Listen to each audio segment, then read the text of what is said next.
سمجھایا، اور پھر آگے مقامات ذکر کیے کہ کتنے کتنے کہاں کہاں کس مقام پر خرچ کرنا ہے۔ وہ قرآنی مقام کتنے ہیں؟ 7 مقام ہیں کہ مال کے خرچ کرتے ہوئے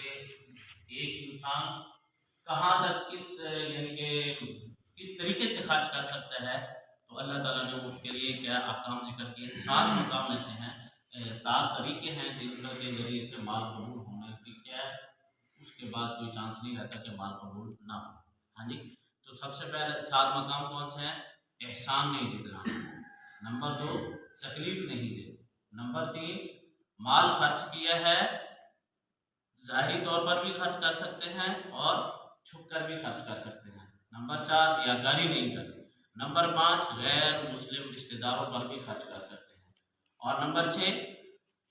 جو بھی مال خرچ کرنا ہے اللہ کے راستے میں پاکیزہ اور عمدہ مال، پاکیزہ اور عمدہ مال، یہ نہیں کہ گھٹیا اور خسیس مال اٹھا کے اللہ کے راستے میں دے دیا اور اچھا مال اپنے لیے لے آیا، اپنے رشتہ داروں کے لیے، اپنی ذات کے لیے، چاہے وہ کھانے کا ہو خواہ وہ استعمال کا ہو۔ اور 7ویں نمبر پر جو سب سے اہم اور بہترین مصرف ذکر کیا اللہ نے فقراء، اور فقراء کے اندر فقراء کو بیان کرنے کے لیے اللہ تعالیٰ نے پھر آگے کچھ فقراء کون ہے، ہر ایک میں بھی کہوں گا، ہر کوئی کہے گا، آپ بھی کہیں گے، میں بھی کہوں گا، ہر کوئی فقیر ہے، اللہ تعالیٰ کی ذات دینے والی، ہم لینے والے، ہر کوئی فقیر ہے، لہذا ہر کوئی مجھے صدقہ دیتا ہے۔ ہاں جی، تو یہ ایسی بات، بلکہ اللہ تعالیٰ نے اس کی 5 نشانیاں ذکر کی، الذین احصروا فی سبیل اللہ لا یستطیعون ضربا فی الارض یحسبهم الجاہل اغنیاء من التعفف تعرفهم بسیماہم لا یسألون الناس۔ یہ 5 نشانیاں ذکر کرنے کے بعد آگے اللہ رب العزت نے یہاں اس آیت مبارکہ کے اندر فرمایا کہ وہ لوگ جو مال خرچ کرنا چاہتے ہیں، وہ لوگ جو مال خرچ کرتے ہیں دن کو، اب جو مال خرچ کرتا ہے یا تو مقام ہوگا کہ وقت کون سا ہے، یا مقام کون سا ہے کہ وقت کون سا ہے، کس وقت خرچ کرنا ہے، وہ دن ہو یا رات ہو۔ اللہ تعالیٰ نے فرمایا الذین ينفقون اموالهم باللیل والنہار، دن ہو یا رات ہو، اور مقام کہاں پہ خرچ کرنا ہے، سرا وعلانیہ، وہ چھپا کر بھی کر سکتے ہیں، وہ علانیہ طور پر بھی کر سکتے ہیں۔ اور روایات میں آتا ہے کہ یہ جو حدیث مبارکہ ہے یہ قرآن مجید کی آیت مبارکہ جناب سیدنا حضرت علی رضی اللہ تعالیٰ عنہ کی شان کے بارے میں نازل کہ ان کے پاس کتنے تھے؟ 4 درہم تھے، 1 درہم انہوں نے دن کو خرچ کیا، 1 رات کو کیا، 1 ظاہری طور پر کیا، 1 چھپا کر کیا، اللہ نے ان کی شان کے میں یہ آیت مبارکہ۔ ایک اور روایت میں آتا ہے کہ یہ آیت مبارکہ جناب سیدنا حضرت عبد الرحمن بن عوف رضی اللہ تعالیٰ عنہ کے بارے میں نازل ہوئی کہ یہ بہت بڑے امیر کبیر صحابہ رضی اللہ تعالیٰ عنہ میں سے ہیں کہ اللہ تعالیٰ نے ان کو مال سے بہت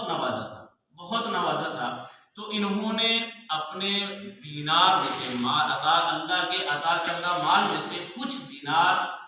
کا جو وافر مقدار میں حصہ تھا انہوں نے اصحاب صفہ کے لیے راتوں رات بھیجا، اور ادھر سے جناب سیدنا حضرت علی رضی اللہ تعالیٰ عنہ نے کچھ چھوارے اس کے لیے اصحاب صفہ کے لیے بھیجے، تو اللہ نے ان دونوں کے اس عمل کو قبول کر کے اس بارے میں یہ آیت مبارکہ فرمائی کہ جو دین کو خرچ کرتا ہے اور جو رات کو خرچ کرتا ہے، مقام کیا ہے، وہ چھپا کر خرچ کرتا ہے، جو ظاہری طور پر خرچ کرتا ہے۔ جناب عبد الرحمن بن عوف رضی اللہ تعالیٰ عنہ نے ظاہری طور پر خرچ کیے، جناب سیدنا علی رضی اللہ تعالیٰ عنہ نے چھپا کر چھوارے بھیجے تھے، تو اللہ نے اس عمل کو قبول فرما کے یہ قرآن نازل کر۔ اور جیسا کہ جناب سیدنا صدیق اکبر رضی اللہ تعالیٰ عنہ کے بارے میں آتا ہے کہ ایک دن کے اندر 40,000 درہم خرچ کیے، 10,000 دن کو، 10,000 رات کو، 10,000 چھپا کر، 10,000 ظاہری کو۔ ہاں جی، یہ ان حضرات کا خاصہ اور ثمرہ ہے کہ یہ صحابہ کرام کے عمل کو اللہ تعالیٰ نے کیا ہے۔ اچھا، مال جو انسان خرچ کرتا ہے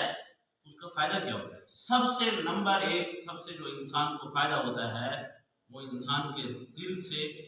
کنجوسی اور بخل نکل جاتا ہے، سخاوت اور فیاضی پیدا ہوتی ہے۔ نمبر 2 مکارم اخلاق کی تکمیل ہوتی ہے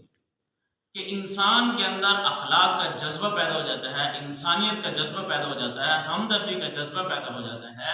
اور جب یہ جذبہ اور یہ چیز انسان کے اندر، یعنی سادے لفظوں میں یوں کہیں کہ احساس ذمہ داری پیدا ہوتا ہے، احساس، اور جس چیز کے اندر، جس بندے کے اندر گھر کا ماحول دیکھ لیں، معاشرے کا ماحول دیکھ لیں، دفتر کا ماحول دیکھ لیں، جہاں پر احساس پایا گیا وہاں معاشرہ ٹھیک ہے، جہاں احساس نہیں ہے وہاں معاشرہ نہیں ہے بلکہ درندگی ہے. ہاں جی، تو کیا فرمایا؟ الذین ينفقون اموالهم باللیل والنہار سرا وعلانیہ. اس کا مصداق کامل اور اکمل طریقے سے صحابہ کرام. آگے انعام کیا ملے گا؟ ولا خوف علیہم، ان پر کسی قسم کا خوف نہیں ہوگا، ولا هم يحزنون، اور نہ وہ غمگین ہوں. اس آیت مبارکہ پر اس ولا خوف علیہم ولا هم يحزنون کو دنیا پر بھی معمول کر سکتے ہیں اور آخرت پر بھی معمول کر سکتے ہیں. کہ وہ کیسے؟ کہ ولا خوف علیہم، کہ فیوچر لائف میں جو آنے والی زندگی ہے اس میں ان کو کسی قسم کا کوئی خوف نہیں ہوگا. کوئی دشمن کا خوف ہے، کوئی پریشانی ہے، کوئی نقصان ہے، کسی قسم کا ہونا تو وہ ہے نا جو رب کو منظور ہے، لیکن ان کو خوف ان کے دل سے اللہ تعالیٰ مال خرچ کرنے کی برکت سے خوف نکال دیتے. ہاں جی، پھر آپ کو پتہ ہے نیکی اپنا اثر دکھاتی ہے، گناہ اپنا اثر دکھاتا ہے، یہ پکی بات ہے. تو کیا فرمایا کہ جو مال اپنے ہاتھ سے خرچ کرتا ہے ان جو آپ کے سامنے ذکر کرتا مقامات پر اور وقت کے حساب سے خرچ کرتا ہے تو اللہ تعالیٰ اس کے دل سے کیا خوف نکال دیتے ہیں. ولا هم يحزنون، جو ان کی پاس لائف ہے، جو گزری ہوئی زندگی ہے، اس پر کسی قسم کے وہ غمگین نہیں ہوں گے. کاش کہ مجھے وقت مل جاتا اور میں یہ نیکی کا کام کرتا،